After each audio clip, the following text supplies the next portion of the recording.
A very good afternoon, and thanks for joining us today. Thanks to the Marius for the kind introduction.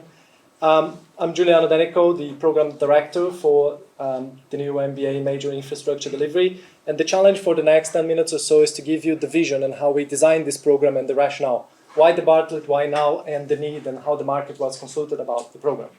Okay?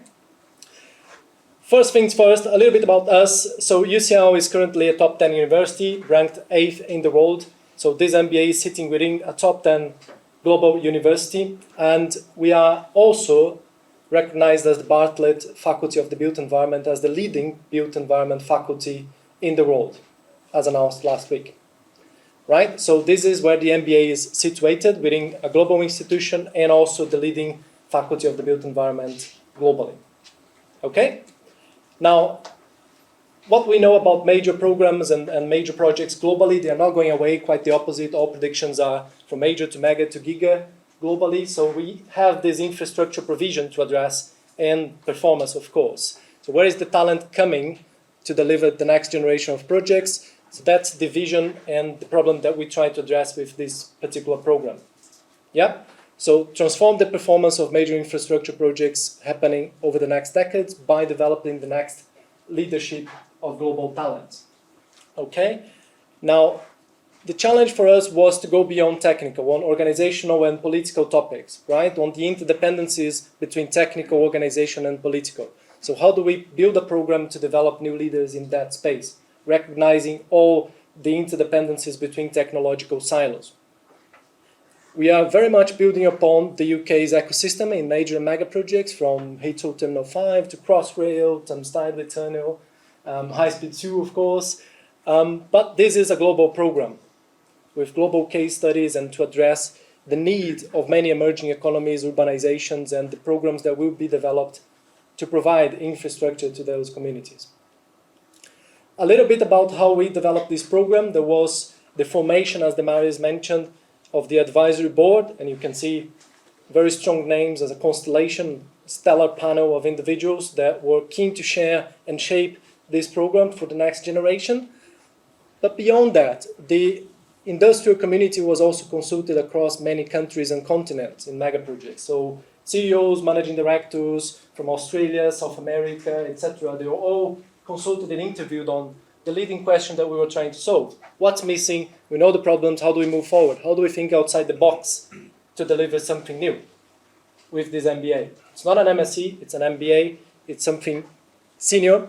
People attending this program are likely to have an MSc already in a more technical fashion. So we are really talking about management and leadership here. So in those circles, what's really missing? That was the leading question over the last 4 years.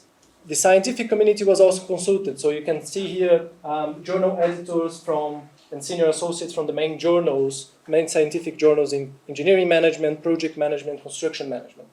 Exactly with the same question. What's missing? How do we move forward? That's how we went with this program and the design process over the last 4 years, always in consultation with infrastructure leaders and, of course, our advisory board. A little bit about the structure of the MBA. It's designed for full-time working executives in the delivery of major projects. Yep, so recognizing that they won't get away from programs, they will be delivering, and they need to be upskilled and trained to deliver the next generation of projects. So we are building this program with flexibility over 2 years. Yeah, so up to 35 executives in the cohort, so we don't go over 35.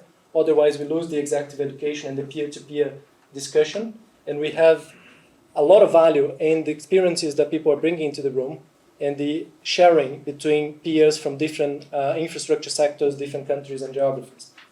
So that's important, and it's a huge selling point. Another important selling point to organizations and individuals is that flexibility.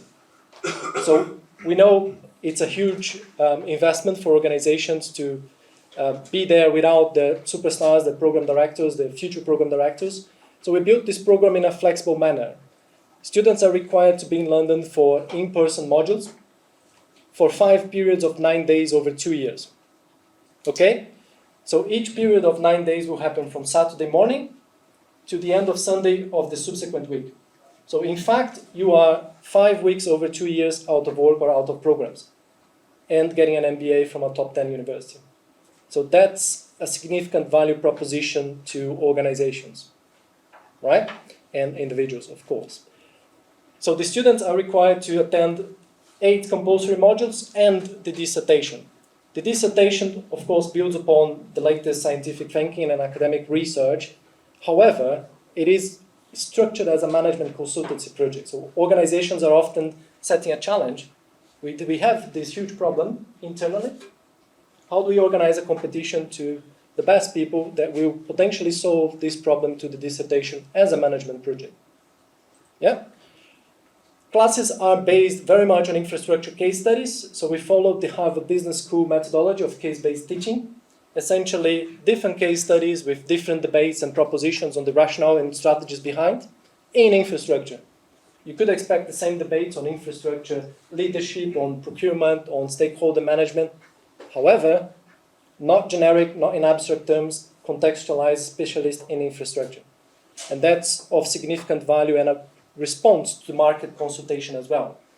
People are saying, we have the corporate budget, sometimes we're sending people to MBAs in top universities, yet it's not project-based, the thinking is not on infrastructure, therefore we need to almost re-engineer that knowledge when people come back. It would be much better if we had an MBA in infrastructure to discuss those topics at strategic level in the sector. That's UCL's response to that. Another part of this MBA is that it's not only an academic theoretical program at all. We deliberately built with industry for industry. Yeah? So the exposure to senior leaders, to program directors, to CEOs, to managing directors, they will be teaching. They will be in the classroom sharing their own experiences and personal stories. And we see that as super important because many times in the busy life of delivery, young superstars don't get to see and interact as much as they should with the future leaders, with the ones in charge and making the decisions. So that exchange is of significant value to organizations as well. Now to the structure of the MBA. We have 8 modules, as I mentioned, and they are organized in pairs. So every time you come to London, you will be taught 2 modules. Modules 1 and 2, 1 week, 1 long week from Saturday to the end of subsequent Sunday, and so on until the end of 4 blocks. In terms of the content of modules, we have very quickly here more information on our website. We have the anatomy of major projects and the whole institutional environment, market structures in different countries and geographies, and how do we deliver infrastructure in China, Brazil, Africa, the UK. It might be very different. We know it's different, but what are the structural conditions that we have there, and how do we go about learning patterns across those differences.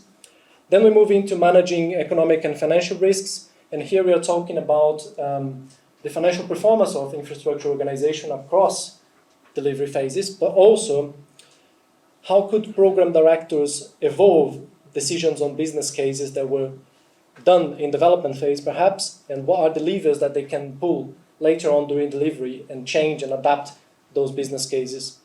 So going from micro to macroeconomics and finance theories as well. Then we move into structuring governance and assurance, and Sue Kershaw has been instrumental on building this module on different panels and committees and multi-level governance structures within client organizations and outside with government. Designing client organizations and corporate strategies, and here Mark Thurston's team on HS2 did a fantastic job in terms of planning the organization and liaising with the market to address complexity and building something internally to address the capabilities that the market was expecting given the complexity levels of the program.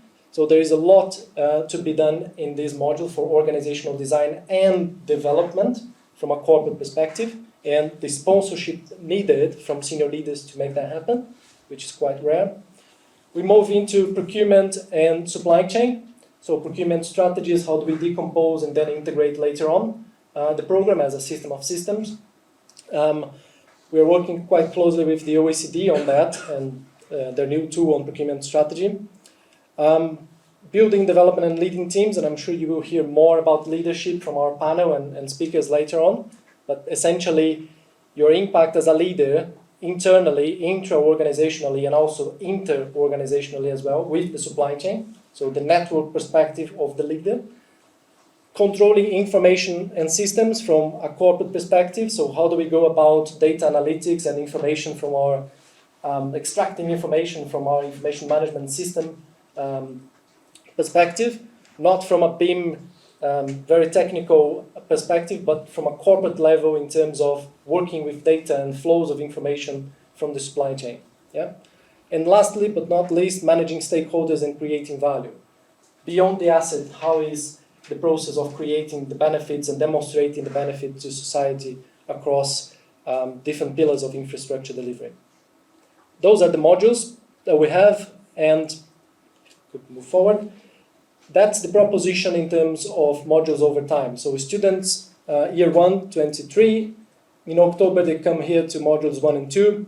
They come back in February, May, and October again of 24 for the next modules, always in pairs, so 4 weeks there, covered, from Saturday to the end of next Sunday. In 25, they have the dissertation as a management consultancy project, which is submitted at the end of August. And they come back for a next week with us on the dissertation. The interesting part here to emphasize is this. The first cohort is in blue. The next one is in orange. So we deliberately created this interface between first cohort and the next one. So you will be exposed as an individual to your own cohort and the networking effects within that group, as well as the next cohort, as the weeks that people will be here will have interfaces and events and social interactions. And the same goes to May, where the first cohort will come back with the dissertation and will have several dynamics with the second cohort acting as panels on that dissertation project as well. So your management consultancy project that will be potentially helping organizations, and I'm sure they will be validated and challenged by the next cohort of infrastructure leaders. Now, I mentioned that this program was built based on science and research, but also with practical implications. We have, as a leading faculty of the built environment, many colleagues within the school developing fantastic avenues of research. Here is one example of a paper that we did, sponsored by Project Management Institute a few years ago, where more than 6,000 papers were analyzed and we came up with causes and cues for poor performance, emphasizing the cues or the solutions, not just the problems and the complexity levels that we know they are there, but how do we go about solving the problem? That's the key question here. What are the options? What is the spectrum of choices and the rationale behind each one of them that we can use or put in practice within our teams and leadership discussions? Now, I'm emphasizing this paper in particular because it was covered by mainstream media, Daily Mail, the Tribune, and trade associations as well, Engineering News Record, etc. The important part for us, beyond the academic awards, is that the OECD is using this research to inform the next tool of procurement strategies. The IPA is using to inform the project roadmap exercise. Multiple organizations are using to submit evidence to the UK Parliament, building the argument using the paper and the research we're developing, including the Department for Transport. That's the rationale for this program, and that's how we bring research and science into the picture of infrastructure delivery. Yeah? Now, the venue. UCL East, it's a new campus within the Olympic Park, and it's the single largest expansion of UCL since its foundation. And you can see the aquatics here on your left, and that's where we will be delivering the MBA. Personally, it's quite an exciting proposition because we are building upon the London 2012 legacy and aiming to deliver an MBA program about major mega projects from within the Olympic Park. So it's a fantastic story. That's our new building being delivered in 23, and we have fantastic state-of-the-art facilities, including a management suite for education, executive discussions, and peer-to-peer learning. On that note, I'm very much looking forward to expanding the conversation with you over networking session later on, and I'm sure our next speakers will do a great job in thought-provoking presentations. Thank you.